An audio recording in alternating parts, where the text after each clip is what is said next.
ತಾಯಿ ಸುಜಾತ ಸಂಸಾರಕ್ಕೆ ಹೋಗ್ತಾ ಇರುವ ಮಗಳು ಅನಾಮಿಕಳ ಹತ್ತಿರ ದುಃಖದಿಂದ, ಅತ್ತೆಯವರ ಮನೆಯಲ್ಲಿ ಬೆಳಿಗ್ಗೆ 10 ಗಂಟೆವರೆಗೂ ಮಲ್ಕೋಬಿಡ ತಾಯಿ ಎಂದು ಹೇಳುತ್ತಾಳೆ. ಆಗ ಅನಾಮಿಕ ಚಾಲಾಕಿಯಿಂದ, 9ರವರೆಗೂ ಮಲಗಿದ್ರೆ ಏನಾಗಲ್ವಲ್ಲಮ್ಮ ಎಂದು ನಗುತ್ತಾ ಕೇಳುತ್ತಾಳೆ. ಅಷ್ಟೇ, ಸುಜಾತ ದುಃಖವನ್ನು ಮರೆತು ಹೋಗಿ ತಾನೂ ನಗುತ್ತಾಳೆ. ನೀನು ಅಪ್ಪ ಹೀಗೆ ನಗ್ತಾ ಇರಿ. ಅತ್ತೆಯವರ ಮನೇಲಿ ನಾನು ಹೇಗಿರ್ಬೇಕೋ ಹುಡುಗ ನೋಡೋದಕ್ಕೆ ಬಂದಾಗಿನಿಂದ ಈಗಿನವರೆಗೂ ಹೇಳ್ತಾನೆ ಇದ್ದೀರಾ.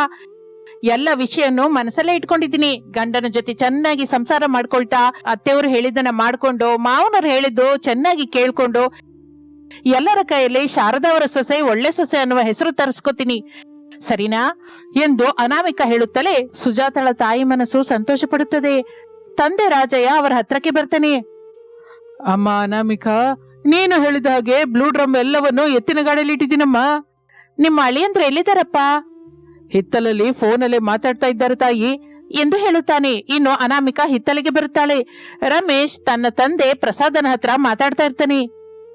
ನಾವು ಇಲ್ಲಿಂದ ಈಗಲೇ ಹೊರಡ್ತಾ ಇದ್ದೀವಿ ಅಪ್ಪ. ಸರಿಯಪ್ಪ, ನಾನು 10 ನಿಮಿಷದಲ್ಲಿ ಮನೆಗೆ ಹೋಗ್ತೀನಿ. ನಿಮ್ಮ ಅಮ್ಮಂಗೆ ವಿಷಯ ಹೇಳ್ತೀನಿ ಬಿಡು. ನೀನು ಸೊಸೆ ಜಾಗ್ರತೆಯಾಗಿ ಬನ್ನಿ. ಹಾಗೆಯಪ್ಪ ಎಂದು ರಮೇಶ್ ಫೋನ್ ಅನ್ನು ಇಡುತ್ತಾನೆ. ಅನಾಮಿಕ ಅದನ್ನು ನೋಡಿ, ನಾವು ಹೋಗೋದಕ್ಕೆ ತಂದೆಯವರು ಎಲ್ಲ ಸಿದ್ಧ ಮಾಡಿದ್ದಾರೆ, ಹೊರಡೋಣ್ವಾ? ತಪ್ಪದೆ ಅನಾಮಿಕ. ರಮೇಶ್ ಅನಾಮಿಕ ಸೇರಿ ಮನೆ ಮುಂದಕ್ಕೆ ಬರುತ್ತಾರೆ. ಬ್ಲೂ ಡ್ರಮ್ ಇಂದ ತುಂಬಿದ ಎತ್ತಿನ ಗಾಡಿಯನ್ನು ಅಯೋಮಯದಿಂದ ನೋಡ್ತಾರೆ. ಏನ್ ಅನಾಮಿಕ ಇದು? ಎತ್ತಿನ ಗಾಡಿ ಎಲ್ಲ ಹೀಗೆ ಬ್ಲೂ ಡ್ರಮ್ ಇಂದ ತುಂಬಿ ಹೋಗಿದೆ. ಹೀಗೆ ನಾವು ಹೋದ್ರೆ ಅಮ್ಮನವರು ಗಾಬರಿ ಆಗ್ತಾರೆ. ಈಗ ಬೇಡ ಅನಾಮಿಕ, ಅತ್ತೆಯವರು ಗಾಬರಿ ಆಗದ ಹಾಗೆ ನಾನ್ ನೋಡ್ಕೋತೀನಿ. ದುರ್ಮುಹೂರ್ತ ಬರುವುದರ ಒಳಗೆ ನಾವು ಇಲ್ಲಿಂದ ಹೊರಡಬೇಕು ಅಂತ ಅಮ್ಮ ಹೇಳಿದ್ದಾಳೆ, ಬನ್ರಿ ಎಂದು ಹೇಳುತ್ತಾ ಇರುವಾಗ ರಾಜಯ್ಯ ಸುಜಾತ ಗಾಡಿ ಹತ್ರಕ್ಕೆ ಬರುತ್ತಾರೆ. ರಾಜಯ್ಯ ಗಾಡಿಗೆ ಕಟ್ಟಿದ ಎತ್ತುಗಳ ಹಗ್ಗವನ್ನು ಅವನ ಕೈಲಿ ಕೊಡುತ್ತಾನೆ. ಅನಾಮಿಕ ಬ್ಲೂ ಡ್ರಮ್ ಮೇಲೆ ಕೂತ್ಕೊಂಡು ಕೂಲಿಂಗ್ ಗ್ಲಾಸ್ ಅನ್ನು ಹಾಕಿಕೊಳ್ಳುತ್ತಾಳೆ. ರಮೇಶ್ అయిష్టದಿಂದ ಎತ್ತುಗಳ ಹಗ್ಗವನ್ನು ಹಿಡಿದುಕೊಂಡು ಮುಂದಕ್ಕೆ ನಡೆಸ್ತಾ ಇರ್ತಾನೆ. ಅನಾಮಿಕ ಮಾತ್ರ ಬ್ಲೂ ಡ್ರಮ್ ಮೇಲೆ ಕೂತ್ಕೊಂಡು ಸಂತೋಷ ಪಡ್ತಾ ಇರ್ತಾಳೆ. ಹೊರಗಡೆಯಿಂದ ಪ್ರಸಾದ್ ಮನೆಗೆ ಬರ್ತಾನೆ. ಏನೇ ಶಾರದಾ, ಎಲ್ಲಿದೆಯೋ? ಶಾರದಾ ಕಿಚನ್ ಒಳಗಿಂದ ಖಾರದ ಪುಡಿ ಡಬ್ಬವನ್ನು ಹಿಡ್ಕೊಂಡು ಬರ್ತಾಳೆ. ಪ್ರಸಾದ್ ಅದನ್ನು ನೋಡಿ, ಏನ್ ಶಾರದಾ ಇದು? ನಾನು ಪ್ರೇಮದಿಂದ ಕರೆದ್ರೆ ಹೀಗೆ ಖಾರ ಡಬ್ಬ ಧ್ವಜ ಬಂದಿದ್ಯಾ? ಅಬ್ಬಾ, ನಿಮ್ ಕಣ್ಣಿಗೆ ಹೊಡೆಯೋದಕ್ಕಲ್ಲರಿ, ಸಾರಲ್ಲಿ ಹಾಕ್ಬೇಕು ಅಂತ ತರ್ಬೇಕಾದ್ರೆ ನೀವು ಕರೆದ್ರಿ, ಹಾಗೆ ಡಬ್ಬ ಹಿಡ್ಕೊಂಡು ಬಂದೆ. ಮೊದ್ಲು ಏನಕ್ಕೆ ಕರೆದ್ರು ಹೇಳಿ? ಮಗ ಸೊಸೆ ಸೇರಿ ಸೊಸೆಯ ತವ್ರ ಮನೆಯಿಂದ ಹೊರಟಿದ್ದಾರಂತೆ. ದೃಷ್ಟಿ ನೀರಿನಿಂದ ನೀನು ಸಿದ್ಧವಾಗಿರ್ತೀಯ ಅಂತ ಕರ್ದೆ. ಹೇಳಿದ್ರಲ್ಲ, ಸಾರಲ್ಲಿ ಖಾರ ಹಾಕಿದ್ರ ಮೇಲೆ ದೃಷ್ಟಿ ನೀರನ್ನು ಸಿದ್ಧ ಮಾಡ್ತೀನಿ. ನೀವು ಮಾತ್ರ ಬಾಗಿಲ ಹತ್ರನೇ ಇರಿ. ದೃಷ್ಟಿ ನೀರಿನಿಂದ ನಾನು ಬರುವವರೆಗೂ ಒಳಗಡೆಗೆ ಬರೋದಕ್ಕೆ ಬಿಡ್ಬೇಡಿ ಅವರನ್ನ. ಹಾಗೆ ಶಾರದಾ ಎಂದು ಪ್ರಸಾದ್ ಹೇಳುತ್ತಲೇ ಶಾರದಾ ಕಿಚನ್ ಒಳಗೆ ಹೋಗುತ್ತಾಳೆ.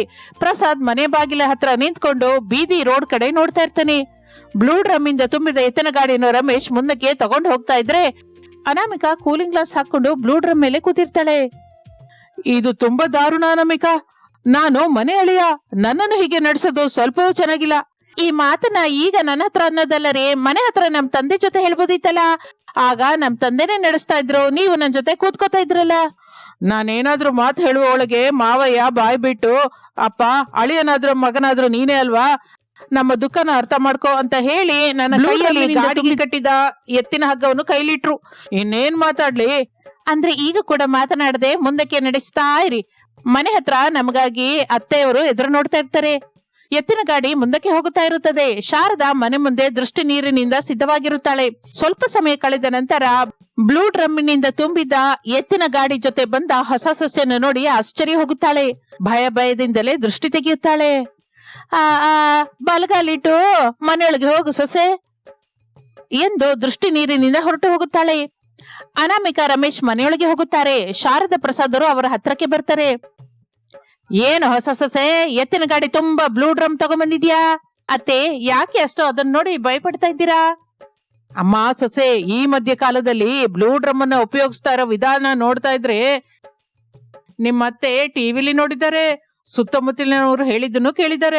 ಹೆಂಡತಿಯರೇ ಇದುವರೆಗೂ ಬ್ಲೂ ಡ್ರಮ್ ಅನ್ನು ಉಪಯೋಗಿಸಿದ್ದಾರೆ ತಾಯಿ, ಈಗ ಸೊಸೆ ತಂದಿದ್ದಾಳೆ ಅಂದ್ರೆ ಎಂದು ಪ್ರಸಾದ್ ಹೇಳುತ್ತಾ ಇದ್ದರೆ ಅನಾಮಿಕ ಮಾತಿನ ಮಧ್ಯದಲ್ಲಿ ಸೇರ್ಕೊಂಡು, ಅಯ್ಯೋ ಅತ್ತೆ, ನಾನು ಈ ಬ್ಲೂ ಡ್ರಮ್ ಅನ್ನ ಏನಕ್ಕೆ ತಂದಿದ್ದೇನೋ ನಿಮಗೆ ತಿಳಿಬೇಕು ಅಂದ್ರೆ ಕೆಲಸದವರನ್ನ ಕರೆಸಿ ಅದನ್ನ ಜಾಗ್ರತೆಯಿಂದ ಮನೆಯೊಳಗಿಡ್ಸಿ ಎಂದು ಹೇಳುತ್ತಾಳೆ. 10 ನಿಮಿಷದಲ್ಲಿ ಕೆಲಸದವರ ಜೊತೆ ಸೇರಿ ಪ್ರಸಾದ್ ಬ್ಲೂ ಡ್ರಮ್ಗಳನ್ನ ಮನೆಯೊಳಗೆ ಇಡಿಸುತ್ತಾನೆ. ದುಡ್ಡು ಕೊಡುತ್ತಲೇ ಕೆಲಸದವರು ಹೊರಟು ಹೋಗುತ್ತಾರೆ. ಶಾರದಾ ಭಯದಿಂದ ನೋಡುತ್ತಾ ಇರುವಾಗ ಅನಾಮಿಕಾ ಬ್ಲೂ ಡ್ರಮ್ಗಳ ಮುಚ್ಚಳವನ್ನು ತೆಗೆದು ತೋರಿಸುತ್ತಾಳೆ. ಒಂದು ಡ್ರಮ್ನಲ್ಲಿ ಅಡಿಗೆ ಪಾತ್ರೆಗಳಿರುತ್ತದೆ, ಮತ್ತೊಂದು ಡ್ರಮ್ನಲ್ಲಿ ನೀರಿನ ಬಿಂದಿಗೆಗಳಿರುತ್ತದೆ, ಇನ್ನೊಂದು ಡ್ರಮ್ ಅಲ್ಲಿ ಅಡುಗೆ ತಿಂಡಿಗಳು, ಹಣ್ಣು, ಪ್ಯಾಕ್ ಮಾಡಿದ ಡಬ್ಬಗಳು ಇರುತ್ತದೆ. ಅದನ್ನು ನೋಡಿ ಶಾರದಳ ಮನಸ್ಸು ಸಂತೋಷ ಪಡುತ್ತದೆ. ಅತ್ತೆ, ಮದುವೆ ದಿನ ಎಲ್ಲರ ಮುಂದೆ ನಮ್ಮ ಅಮ್ಮನವರು ಈ ಸಾಮಾನುಗಳನ್ನ, ಅದೆಲ್ಲ ಸರಿ ಸೊಸೆ, ಆದ್ರೆ ಈಗ ಹೀಗಲ್ಲದೆ ಮಾಮೂಲಾಗಿ ತಗೊಂಡ್ಬರ್ಬೋದಿತ್ತಲ್ಲ, ಹೀಗೆ ಬ್ಲೂ ಡ್ರಮ್ ಅಲ್ಲಿ ಇಟ್ಟು ತಗೊಂಡ್ ಬರುವ ಅಗತ್ಯವೇನಿತ್ತು? ಅತ್ತೆ, ನೀವು ಹೇಳಿದ ಹಾಗೆ ಇದನ್ನ ಮಾಮೂಲಾಗಿ ತಗೊಂಡ್ಬರ್ಬೋದಿತ್ತು, ಆದರೆ ಎತ್ತಿನ ಗಾಡಿ ಅಲ್ವಾ, ಸಾಮಾನೆಲ್ಲಾದ್ರೂ ಬಿದ್ದೋದ್ರೆ ಹಾಳಾಗಿ ಹೋಗುತ್ತೆ ಅಂತ ಆಲೋಚಿಸಿದ್ವಿ. ಅದಕ್ಕೆ ಹೀಗೆ ಬ್ಲೂ ಡ್ರಮ್ ಅಲ್ಲಿ ಇಟ್ಟು ತಗೊಂಡ್ಬಂದಿದ್ದೀನಿ ಅತ್ತೆ. ನಿಮಗೆ ಗೊತ್ತಲ್ಲ ನಾವೆಷ್ಟು ಬಡವರು, ಎಷ್ಟು ಕಷ್ಟಪಟ್ರೆ ನಾವು ಇದಕ್ಕಾಗಿ ದುಡ್ಡನ್ನ ಎತ್ತಿಟ್ಟಿರ್ತೀವಿ ಹೇಳಿ. ಶಾರದಾ ಏನು ಮಾತನಾಡಲಿಲ್ಲ. ಅಷ್ಟೇ ಹೊರತು ಇನ್ಯಾವ ಉದ್ದೇಶ ಇಲ್ಲತ್ತೆ. ಆದ್ರೂ ಸೊಸೆಯರು ಇದನ್ನು ಉಪಯೋಗಿಸೋ ಅವಕಾಶ ಯಾವತ್ತೇ ಇದುವರೆಗೂ ಕೊಟ್ಟಿಲ್ವಲ್ಲತ್ತೆ. ಶಾರದಾ ಏನು ಮಾತನಾಡದೆ ಹೊರಟು ಹೋಗುತ್ತಾಳೆ. ಅನಾಮಿಕಾ ಬ್ಲೂ ಡ್ರಮ್ ಅಲ್ಲಿ ತೆಗೆದುಕೊಂಡು ಬಂದ ಸಾಮಾನನ್ನ ಮನೆಯಲ್ಲಿ ಜೋಡಿಸುತ್ತಾಳೆ. ಬ್ಲೂ ಡ್ರಮ್ ನ ಕಿಚನ್ ನಲ್ಲಿ ಒಂದು, ಮನೆಯಲ್ಲಿ 4 ಮೂಲೆಯಲ್ಲಿ 4 ಡ್ರಮ್ಗಳನ್ನು ಇಡುತ್ತಾಳೆ. ಮನೆ ಕೆಲಸ, ಅಡುಗೆ ಕೆಲಸ ಮಾಡಿಕೊಳ್ಳುತ್ತಾ ಸಂತೋಷದಿಂದ ಇರ್ತಾಳೆ. ಶಾರದಾ ಅವಳನ್ನು ನೋಡಿ ಒಂದು ಮಾತು ಕೂಡ ಆಡ್ತಾ ಇರ್ಲಿಲ್ಲ. ಒಂದು ದಿನ, ಏನ್ ಶಾರದಾ, ಸೊಸೆ ಅಡುಗೆ ರುಚಿಯಾಗಿ ಮಾಡ್ತಾ ಇದ್ರು, ಮನೆ ಕೆಲಸ ಸರಿಯಾಗಿ ಮಾಡ್ತಾ ಇದ್ರು, ಏನು ಅಂತ ಇಲ್ಲ ಯಾಕೆ?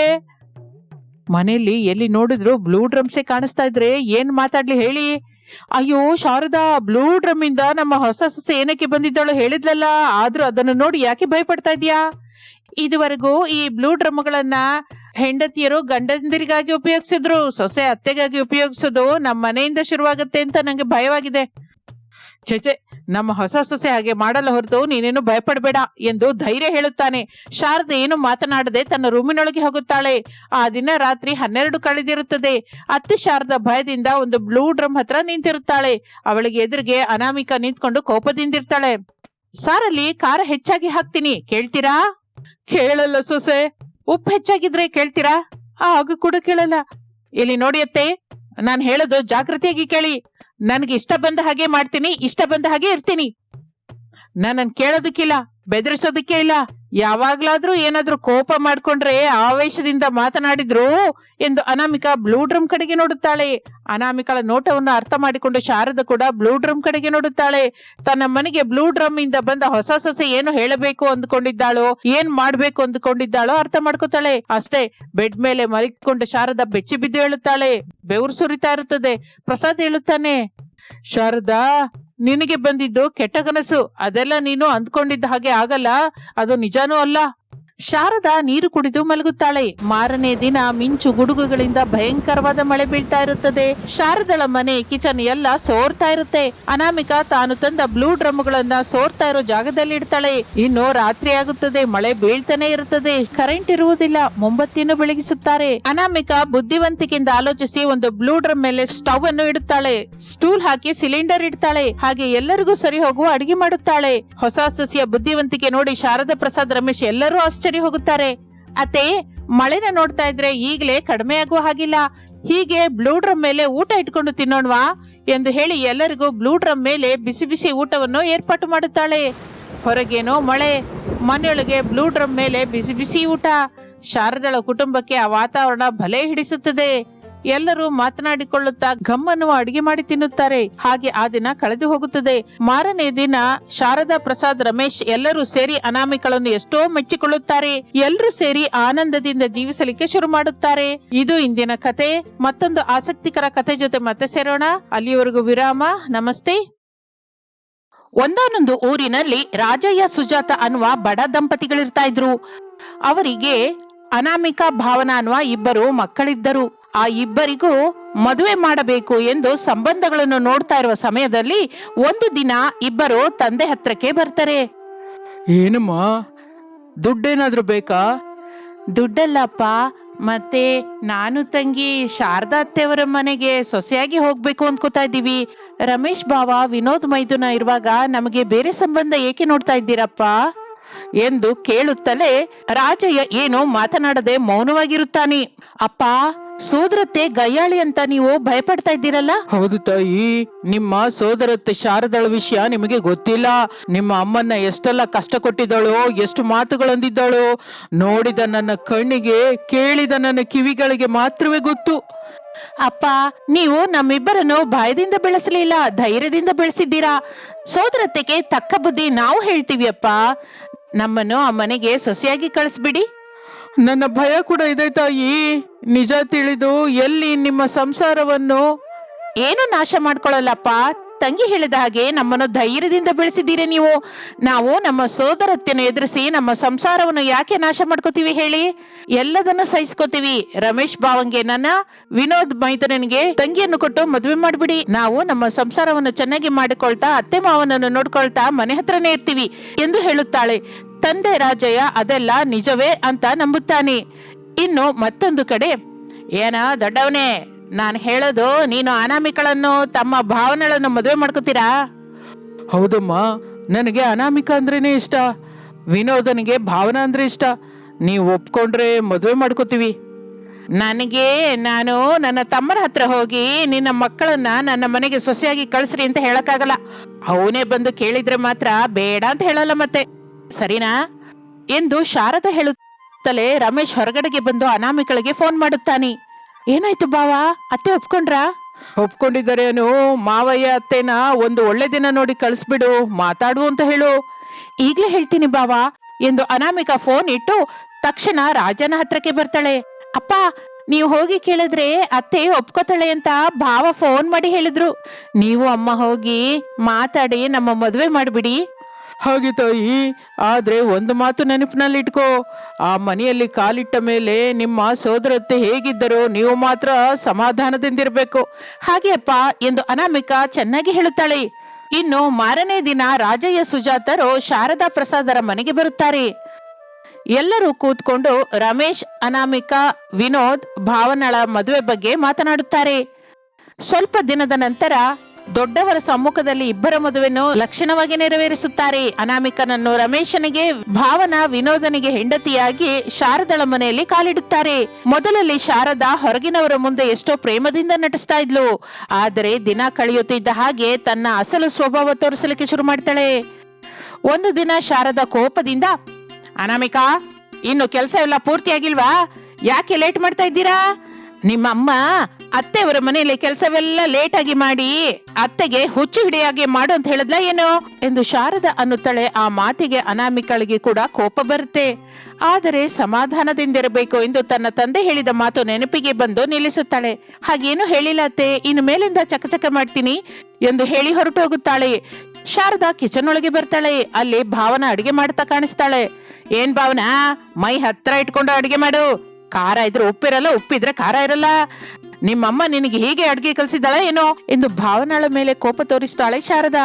ಇನ್ಮೇಲಿಂದ ನಾನು ಹಾಗಾಗದಾಗೆ ನೋಡ್ತೀನಿ ಅತ್ತೆ ಎಂದು ಭಾವನಾ ಕೂಡ ನಿಧಾನವಾಗಿ ಉತ್ತರ ಹೇಳುತ್ತಾಳೆ. ದಿನ ಕಳೆಯುತ್ತಿದ್ದ ಹಾಗೆ ಹೀಗೆ ಪ್ರತಿ ಚಿಕ್ಕ ವಿಷಯದಲ್ಲಿಯೂ ಇಬ್ಬರನ್ನು ಬೈಯುತ್ತಾ ಇರ್ತಾಳೆ ಶಾರದಾ. ಅವರು ಮಾತ್ರ ತಂದೆಗೆ ಕೊಟ್ಟ ಮಾತು ನೆನಪು ಮಾಡಿಕೊಂಡು ಸಮಾಧಾನದಿಂದ ಇರ್ತಾ ಇದ್ರು. ಆದ್ರೆ ಒಂದು ದಿನ ಅವರ ಸಹನೆ ನಶಿಸುತ್ತದೆ. ಈ ಮನೆಯಲ್ಲಿ ನಾನು ಹೇಳಿದ್ದೆ ನಡಿಬೇಕು, ನನ್ನ ಮಾತಿಗೆ ಎದುರು ಹೇಳುವ ಹಕ್ಕು ಯಾರಿಗೂ ಇಲ್ಲ. ಅತ್ತೆ, ನೀವು ದೊಡ್ಡವರು, ನಿಮ್ ಮಾತು ನಮ್ಗೆ ಗೌರವನೇ, ಆದ್ರೆ ಪ್ರೇಮದಿಂದ ಹೇಳಿದ್ರೆ ಕೆಲ್ಸವಾಗುತ್ತಲ್ಲ ಅತ್ತೆ. ಏನೋ ನೀನೇ ನನಗೆ ಬುದ್ಧಿ ಹೇಳ್ತಾ ಇದೀಯಾ? ಇಲ್ಲ ಅತ್ತೆ, ನೀವು ಕೋಪದಿಂದಿದ್ರೆ ಈ ಮನೇಲಿ ಎಲ್ರೂ ಭಯಪಡ್ತಾ ಇದ್ದಾರೆ. ಮನೆಯ ಆನಂದ ಪ್ರೇಮದಿಂದಲೇ ಇರುತ್ತಲ್ವಾ? ಏನೋ ಅಕ್ಕ ತಂಗಿಯರಿಬ್ಬರಿಗೆ ಬಾಯಿ ಎಳಿತಾ ಇದೆ. ಅನಾಮಿಕಾ ಏನು ಮಾತನಾಡದೆ ಬಾಗಿಲ ಹತ್ರಕ್ಕೆ ಬಂದು ಸುತ್ತಮುತ್ತಲು ನೋಡುತ್ತಾಳೆ. ಯಾರೂ ಕಾಣಿಸಲಿಲ್ಲ. ಬಾಗಿಲು ಹಾಕಿ ಶಾರದಳ ಹತ್ರಕ್ಕೆ ಬರ್ತಾಳೆ. ಅನಾಮಿಕಾ, ಭಾವನಾ ಅದೊಂಥರ ಶಾರದಳ ಕಡೆ ನೋಡ್ತಾ ಇರ್ತಾರೆ. ನನ್ ಕಾಲು ಹಿಡ್ಕೋತೀರಾ ಅಂತ ಅರ್ಥವಾಯ್ತು, ಹಿಡ್ಕೊಳ್ಳಿ ಎಂದು ತನ್ನ ಕಾಲನ್ನು ಟೀಪಾಯಿ ಮೇಲೆ ಇಡುತ್ತಾಳೆ. ಅಷ್ಟೇ, ಸೊಸೆಯರಿಬ್ಬರು ಜಗಳವಾಡಲಿಕ್ಕೆ ಶುರು ಮಾಡ್ತಾರೆ. ಮಾತಿಗೆ ಮಾತು ಅಂದುಕೊಳ್ಳುತ್ತಾ ಒಬ್ಬರನ್ನೊಬ್ಬರು ಹೊಡ್ಕೋತಾ ಇರ್ತಾರೆ. ಏಯ್ ನಿಲ್ಲಿಸ್ರೆ, ಯಾಕೆ ನೀವೇ ಜಗಳವಾಡ್ತಾ ಇದ್ದೀರಾ? ಬೈಕೋತಾ ಇದ್ದೀರಾ? ಒಬ್ಬರನ್ನೊಬ್ರು ಯಾಕೆ ಹೊಡ್ಕೋತಾ ಇದ್ದೀರಾ ಎಂದು ಅವರ ಮಧ್ಯದಲ್ಲಿ ಹೋಗುತ್ತಾಳೆ ಶಾರದಾ. ಅಷ್ಟೇ, ಸೊಸೆಯರಿಬ್ಬರು ಅವರ ಪ್ಲಾನ್ ಅನ್ನು ಅಮಲು ಮಾಡಲಿಕ್ಕೆ ಸಿದ್ಧ ಮಾಡುತ್ತಾರೆ. ಭಾವನಾ ಅನಾಮಿಕಳನ್ನು ಹೊಡಿಲಿಕ್ಕೆ ಹೋಗ್ತಾಳೆ. ಅನಾಮಿಕಾ ತಪ್ಪಿಸಿಕೊಳ್ಳುತ್ತಾಳೆ. ಮಧ್ಯದಲ್ಲಿರುವ ಶಾರದಾಳ ದವಡೆ ಹೊಡೆಯುತ್ತದೆ. ಸಾರಿ ಅತ್ತೆ, ಮಧ್ಯದಲ್ಲಿ ನೀವೇನಕ್ಕೆ ಬಂದ್ರಿ ಹೇಳಿ ಎಂದು ಭಾವನ ಅನ್ನುತ್ತಾ ಇರುವಾಗ ಅನಾಮಿಕಾ ಈ ಸಲ ಭಾವನಳನ್ನು ಹೊಡೆಯಲಿಕ್ಕೆ ಹೋಗ್ತಾಳೆ. ತಕ್ಷಣ ಭಾವನ ತಪ್ಪಿಸಿಕೊಳ್ಳುತ್ತಾಳೆ. ಶಾರದಾಳ ಮತ್ತೊಂದು ದವಡೆ ಹೊಡೆಯುತ್ತದೆ. ಅಯ್ಯೋ ಅತ್ತೆ, ಸೋದರತ್ತನ್ನು ಹೊಡೆದ ಸೊಸೆಯರಾಗೆ ನಮ್ಗೆ ಹೆಸರು ತರಬೇಕು ಅಂತ ನೋಡ್ತಾ ಇದ್ದೀರಾ ಏನೋ? ಯಾಕೆ ಹೀಗೆ ಮಾತಿನ ಮಧ್ಯದಲ್ಲಿ ಬರ್ತಾ ಇದ್ದೀರಾ ಎಂದು ಅಮಾಯಕವಾಗಿ ಕೇಳುತ್ತಾಳೆ. ಅದೆಲ್ಲ ಪ್ರಸಾದ್ ಕಿಟಕಿ ಹತ್ರ ನಿಂತ್ಕೊಂಡು ನೋಡ್ತಾ ಇರ್ತಾನೆ. ಭಲೆ ಸಂತೋಷ ಪಡ್ತಾನೆ. ಹೋಗ್ಲಿ ಬಿಡು, ನಾನು ಮಾಡದ ಕೆಲ್ಸನ ಈ ಮನೆಗೆ ಬಂದ ವಾರಿಗೆ ತಿರು ಮಾಡ್ತಾ ಇದ್ದಾರೆ. ನೋಡೋದಕ್ಕೆ ಕಣ್ಣು ಹಬ್ಬವಾಗಿ ಇದೆ, ಹೊಟ್ಟೆ ತುಂಬಿದೆ. ಇನ್ನು ಚೆನ್ನಾಗಿ ಹೊಡಿರಮ್ಮ ಸೊಸೆರೇ, ಇದೇ ಒಳ್ಳೆ ಅವಕಾಶ. ಹೊಡೀರಿ ಹೊಡೀರಿ. ಬಾಗ್ಲು ಹಾಕಿದ್ರೆ ಅತ್ತೆ ಸೊಸೆಯರೇನೋ ಮುದ್ದಿನ ಮಾತಾಡ್ತಾ ಇದ್ದಾರೆ ಅನ್ಕೊಂಡೆ, ಆದ್ರೆ ಸೋದರತಿಗೆ ಬುದ್ಧಿ ಹೇಳುವ ಕೆಲಸದಲ್ಲಿದ್ದೀರಾ ಅಂತ ತೀರಾ ನೋಡಿದ ಮೇಲೆ ಅರ್ಥವಾಯ್ತು ಎಂದು ಅಂದುಕೊಂಡು ಬಂದು ಬಾಗಿಲು ತಟ್ಟುತ್ತಾನೆ. ಅನಾಮಿಕಾ ಬಾಗಿಲು ತೆಗೆಯುತ್ತಾಳೆ. ಪ್ರಸಾದ್ ಒಳಗಡೆಗೆ ಬರ್ತಾನೆ. ಊದಿದ ದವಡೆಯಿಂದಿರುವ ಶಾರದಳನ್ನು ನೋಡಿ ಕರುಣೆಯಿಂದ ನೋಡುತ್ತಾ, ಅಯ್ಯೋ ಶಾರದಾ, ನೀನನ್ನು ಹೀಗೆ ನೋಡಲಾರ್ದೆ ಹೋಗ್ತಾ ಇದ್ದೇನೆ. ಊದಿದ ನಿನ್ನ ದವಡೆ ನೋಡ್ತಾ ಇದ್ರೆ ಕರುಳು ಚುರುಕ್ಕನತ್ತೆ. ನಾನು ಸೊಸೆರಿಗೆ ವಾರ್ನಿಂಗ್ ಕೊಡ್ತೀನಿ ಇರು. ಹೀಗಾದ್ರೆ ಲಾಭವಿಲ್ಲ. ನೀನ್ ಅತ್ತೆ ಅಂದ್ಕೋತಾ ಇದ್ದೀರಾ, ಕಸ ಅಂದ್ಕೋತಾ ಇದ್ದೀರಾ? ಇಲ್ಲ ಅಂದ್ರೆ ಸಾರಿ ನಿನ್ನ ತೆಗೆದು ಏನಕ್ಕೂ ಕೆಲಸ ಬಾರದ ಕರ್ಬೇವಿನ ಸೊಪ್ಪು ಅಂದ್ಕೊಂಡಿದ್ದಾರ? ಏನ್ ಅನ್ಕೋತಾ ಇದ್ದಾರೆ ನಿಜಕ್ಕೂ ಈ ವಾರಗಿತ್ತಿಯರು ಎಂದು ರೊಚ್ಚಿಗೆ ಹೇಳುತ್ತಾನೆ. ಶಾರದ ಕೋಪದಿಂದ ನೋಡುತ್ತಾ ನೋವಿರುವ ದವಡೆಯಿಂದ, ಏನಯ್ಯ ಮಾಡಿದ ಆಕ್ಟಿಂಗ್ ಸಾಕು. ಸೊಸೆಯರು ನನ್ನನ್ನು ಹೊಡಿತಾ ಇದ್ರೆ ಕಿಟಕಿ ಹತ್ರ ನಿಂತ್ಕೊಂಡು ನೀನು ನೋಡಿ ಸಂತೋಷ ಪಡೋದು ನಾನು ನೋಡ್ದೆ. ಸೊಸೆಯರು ಅಷ್ಟೆಲ್ಲ ಹೊಡೆದಿದ್ದಕ್ಕೆ ನನ್ಗೆ ದುಃಖವಿಲ್ಲ ಹೊರತು ನನ್ನನ್ನು ಹೊಡಿತಾ ಇದ್ರೆ ನೀವು ಸಂತೋಷ ಪಟ್ರಲ್ಲ, ಅದೇ ನನಗೆ ತುಂಬಾ ದುಃಖವೆನಿಸುತ್ತೆ ಎಂದು ಶಾರದ ಹೇಳುತ್ತಲೇ ಪ್ರಸಾದ್ ಅದೊಂಥರ ಮುಖ ಇಟ್ಟು ತನ್ನಲ್ಲಿ ತಾನು, ಈ ಅಳುವೆಲ್ಲ ನಾನು ನೋಡಿ ಸಂತೋಷ ಪಟ್ಟಿದ್ದಕ್ಕೆ ಅನ್ನೋ ಮಾತು, ಈ ಮನೆಗೆ ಸೊಸೆಯಾಗಿ ಬಂದ ಅನಾಮಿಕ ಭಾವನ ಹೊಡೆದಿದ್ದಕ್ಕಲ್ಲ ಅಂದ್ರೆ ಎಂದು ಅಂದುಕೊಂಡು ಮೇಲಕ್ಕೆ ಮಾತ್ರ ಪ್ರೇಮ ಇರುವ ಹಾಗೆ ನಟಿಸುತ್ತಾ, ಅಯ್ಯೋ ಶಾರದಾ, ನೀನ್ ಯಾರಾದ್ರೂ ಹೊಡ್ತಾ ಇದ್ರೆ ನಾ ಸುಮ್ನೆ ಇರ್ತೀನ ಹೇಳು? ನನ್ನ ಪ್ರಾಣವಾದ್ರೂ ಪಣಕ್ಕಿಡ್ತೀನಿ ಅಂತ ಗೊತ್ತಲ್ಲ, ಆದ್ರೆ ಇಲ್ಲಿ ಸೊಸೆಯರಲ್ವಾ, ಅದಕ್ಕೆ ನಾನು ನನ್ನ ಪ್ರಾಣವನ್ನು ಪಣಕ್ಕಿಡಲಾರ್ದೆ ಹೋದೆ. ಅಷ್ಟೇ ಅಲ್ವಾ ಶಾರದಾ, ನೀಲಾಂಬರಿ ಶಿವಗಾಮಿ ಅಂತ ನಿನ್ನನ್ನು ಸೊಸೆರಿಬ್ರು ಟೆನ್ನಿಸ್ ಆಡ್ಕೊಂಡ ಹಾಗೆ ಆಡ್ಕೋತಾ ಇದ್ರೆ ನನಗೂ ಬಹಳ ದುಃಖವೆನಿಸ್ತು. ಇನ್ನು ನನ್ನ ಪರಿಸ್ಥಿತಿ ಏನು ಅಂತ ಊಹಿಸ್ಕೊಂಡ್ರೆ ಭಯವಾಗುತ್ತೆ. ಅದಕ್ಕೆ ನಾನು ಮಧ್ಯದಲ್ಲಿ ಬರ್ಲಿಲ್ಲ, ಅಡ್ಡಪಡಿಸ್ಲಿಲ್ಲ. ಈ ಕಥೆ ಎಲ್ಲ ನಾನು ನಂಬಲ್ಲ. ನಿನ್ಮೇಲೆ ಶಾರದಾ, ಓಹೋ, ಸೊಸೆಯರು ನನ್ನನ್ನ ಮನೆಯಿಂದ ಕಳಿಸ್ಬೇಕು ಅಂತ ನೋಡ್ತಾ ಇದ್ರೆ ನೀವು ಮಾತ್ರ ಏಕವಾಗಿ ನನ್ನನ್ನ ಈ ಲೋಕದಿಂದ ಕಳಿಸ್ಬೇಕು ಅಂತ ಒದ್ದಾಡ್ತಾ ಇದ್ದೀರಲ್ಲ. ನೋಡು ಶಾರದಾ, ನೀನ್ ಇಂಥ ಮಾತಂದ ಮೇಲೆ ನಾನಿಲ್ಲಿ ಇರಲಾರೆ ಎಂದು ಪ್ರಸಾದ್ ಅನ್ನುತ್ತಾ ಇರುವಾಗ ಹೊಗೆ ಉಗುಳುತ್ತಿರುವ ಬಿಸಿ ನೀರಿನ ಪಾತ್ರೆಯನ್ನು ಹಿಡಿದುಕೊಂಡು ಅನಾಮಿಕ ಬರ್ತಾಳೆ. ಅಷ್ಟೇ ಬಿಸಿಯಾಗಿ ಹೊಗೆ ಬರ್ತಾ ಇರುವ ಬಿಸಿ ಅನ್ನದ ಪಾತ್ರೆಯನ್ನು ಹಿಡ್ಕೊಂಡು ಭಾವನ ಬರುತ್ತಾಳೆ. ವಾರಗಿತ್ತಿಯರಿರುವ ಕೈಯಲ್ಲಿರುವುದನ್ನು ನೋಡಿದ ಶಾರದಳ ಕಣ್ಣು ಗುಂಡಗೆ ತಿರುಗಲಿಕ್ಕೆ ಶುರು ಆಗುತ್ತೆ. ಭಯದಿಂದ ಪ್ರಸಾದ್ ಮಾತ್ರ, ಅಮ್ಮ ಸೊಸೆ ಅಂದ್ರೆ ಅಷ್ಟೆಲ್ಲ ಹೊಗೆ ಉಗಿ ಬರಿತಾ ಇರುವ ಅದನ್ನ ತಗೊಂಡು ಯಾಕಮ್ಮ ಇಲ್ಲಿಗೆ ಬಂದ್ರಿ? ಅತ್ತೆಯವರ ದವಡೆ ನೋಡಿ, ಒಳ್ಳೆ ಆಲೂಗೆಡ್ಡೆ ಹಾಗೆ ಹೇಗೆ ಊದ್ಕೊಂಡ್ಬಿಟ್ಟಿದೆ. ಆಲೂಗೆಡ್ಡೆ ಹಾಗೆ ಅಲ್ಲಕ್ಕ, ಕಲ್ಲಂಗಡಿ ಹಣ್ಣಿನಾಗೆ ಊದ್ಕೊಂಡ್ಬಿಟ್ಟಿದೆ. ಮತ್ತೆ ಅಷ್ಟೆಲ್ಲ ನೋವಿದೆಯಲ್ಲ ತಂಗಿ, ಬಿಸಿನೀರಿನ ಕಾವು ಕೊಟ್ರೆ ಸರಿ ಹೋಗುತ್ತೆ. ಬಿಸಿ ನೀರಿನ ಕಾವಿಗಿಂತ ಬಿಸಿ ಬಿಸಿ ಅನ್ನನ ಬಟ್ಟೆಯಲ್ಲಿ ಸುತ್ತಿ ಕಾವಿಳಿಟ್ರೆ ಬೇಗ ನೋವು ಊತ ತಗ್ಗತಕ್ಕ. ಏನಂತೀರ ಮಾವಯ್ಯ ಎಂದು ವಾರಗಿತ್ತಿಯರು ಕೇಳುತ್ತಾ ಇದ್ದಾರೆ. ಪ್ರಸಾದ್ ತನ್ನಲ್ಲಿ ತಾನು, ಇಲ್ಲಿದ್ರೆ ನಾವು ಚಟ್ನಿಯಾಗೋ ಹೋಗಿದೆ, ನಾವು ಮೆಲ್ಲಗೆ ಜಾರ್ಕೊಂಡ್ರೆ ಒಳ್ಳೇದು ಎಂದು ಅಂದುಕೊಂಡು ಪ್ರಸಾದ್ ಅಲ್ಲಿಂದ ಹೊರಟು ಹೋಗುತ್ತಾನೆ. ನಿನ್ನ ಮದುವೆ ಆಗುವ ಮೊದಲು ನನ್ನ ಹತ್ರಕ್ಕೆ ಬಂದು ನನ್ನ ಕಾಲ್ ಹಿಡ್ಕೊಂಡು ನನ್ನನ್ನು ಹೇಗೆ ನೋಡ್ಕೋತೀಯ ಅಂತ ಹೇಳಿದ್ದೀರಾ. ಮದುವೆ ಆದ್ಮೇಲೆ ನಾನು ಹೇಗೆ ನೋಡ್ಕೋತಾ ಇದ್ದೀರಾ? ಇನ್ನು ನಾನು ನಿಮ್ಮನ್ನು ಬಿಡೋದಿಲ್ಲ. ಈ ಮದುವೆಗೆ ಮೊದಲು ಮದುವೆ ಆದ ಮೇಲೆ ಅನ್ನುವ ಕಾನ್ಸೆಪ್ಟ್ ನಿಮ್ಗೆ ನೆನಪಿದ್ಯಾ? ಇಲ್ಲ ಹಾಗೆ ಎಲ್ಲೋ ಅಂದ ಹಾಗೆ, ಕೇಳಿದ ಹಾಗೆ, ಮಾಡಿದ ಹಾಗೆ ಜ್ಞಾಪಕ ಬರುತ್ತೆ ಏನೋ. ಆಲೋಚಿಸಿ, ಒಂದ್ಸಲ ಚೆನ್ನಾಗಿ ಆಲೋಚಿಸಿ ಅತ್ತೆ. ಅರ್ಥವಾಯ್ತು ಸೊಸೆಯರೇ, ನಾನು ಕೂಡ ನಿಮ್ಮಮ್ಮನ ಹೀಗೆ ಕಷ್ಟ ಕೊಟ್ಟಿದ್ದೆ, ದುಃಖ ಕೊಟ್ಟಿದ್ದೆ. ಈಗ ನೀವು ಬಂದು ನನಗೆ ತಕ್ಕ ಬುದ್ಧಿ ಹೇಳಿದ್ದೀರಾ. ಸುಜಾತನನ್ನು ಕ್ಷಮಿಸು ಅಂತ ಕೇಳ್ತೀನಿ ಎಂದು ತಕ್ಷಣ ಫೋನ್ ತೆಗೆದು ಸುಜಾತಾಳ ಹತ್ತಿರ ಮಾತನಾಡುತ್ತಾಳೆ ಶಾರದಾ. ಅಯ್ಯೋ ಅದಕ್ಕೆ ನಮ್ಮ ಮಧ್ಯೆ ಇಂಥದ್ದು ಮಾತುಗಳೇನಕ್ಕೆ ಹೇಳಿ? ನಾನು ಅದನ್ನ ಯಾವತ್ತೋ ಮರ್ತೋದೆ. ಆದ್ರೆ ನನ್ನ ಸೋದರ ಸೊಸೆಯರು ಮರ್ತೋಗಿಲ್ಲ ಸುಜಾತ, ನನಗೆ ತಕ್ಕ ಬುದ್ಧಿ ಹೇಳಿದ್ದಾರೆ. ಇನ್ನು ಫೋನ್ ಅವರಿಗೆ ಕೊಡೋದಕ್ಕೆ ನೀನೇನು ಅನ್ಬೇಡ ಸುಜಾತ, ಸೊಸೆಯರು ಒಳ್ಳೆ ಕೆಲಸ ಮಾಡಿದ್ದಾರೆ. ನಾನು ಗಯ್ಯಾಳಿ ಆಗಿರೋದು ನನ್ನ ಸೊಸೆಯರಿಗೆ ಇಷ್ಟವಿಲ್ಲ. ಈ ಗಯ್ಯಾಳಿ ಸೋದರತೆಗೆ ಬುದ್ಧಿ ಹೇಳಿದ ಸೊಸೆಯರು ನಂಗೆ ಉಪಕಾರ ಮಾಡಿದ್ದಾರೆ. ನೀನು ತಮ್ಮ ಸಮಯ ನೋಡ್ಕೊಂಡು ಒಂದು ದಿನ ಮನೆಗೆ ಬನ್ನಿ, ಹಾಯಾಗಿ ಕುಟುಂಬವೆಲ್ಲ ಕಳೆಯೋಣ ಎಂದು ಹೇಳುತ್ತಾಳೆ. ಸುಜಾತ ಮಾತನ್ನು ಕೇಳಿ ಎಷ್ಟೋ ಸಂತೋಷ ಪಡುತ್ತಾಳೆ. ಫೋನ್ ಕಟ್ ಮಾಡಿದ ಶಾರದಳನ್ನು ನೋಡಿ, ನಮ್ಮನ್ನು ಕೂಡ ಕ್ಷಮಿಸ್ಬಿಡಿ ಅತ್ತೆ. ಕ್ಷಮಿಸಿದ್ದೀನಿ ಸೊಸೆಯರೇ, ಆಗಿದ್ದೇನೋ ಆಗಿಯೋಯ್ತು, ಇನ್ ಮೇಲೆ ನಾವೆಲ್ಲ ಜೊತೆಯಾಗಿರೋಣ ಎಂದು ಹೇಳುತ್ತಾಳೆ. ಇನ್ನು ಎಲ್ಲರೂ ಆಗಿನಿಂದ ಸಂತೋಷದಿಂದ ಜೀವಿಸಲಿಕ್ಕೆ ಶುರು ಮಾಡುತ್ತಾರೆ.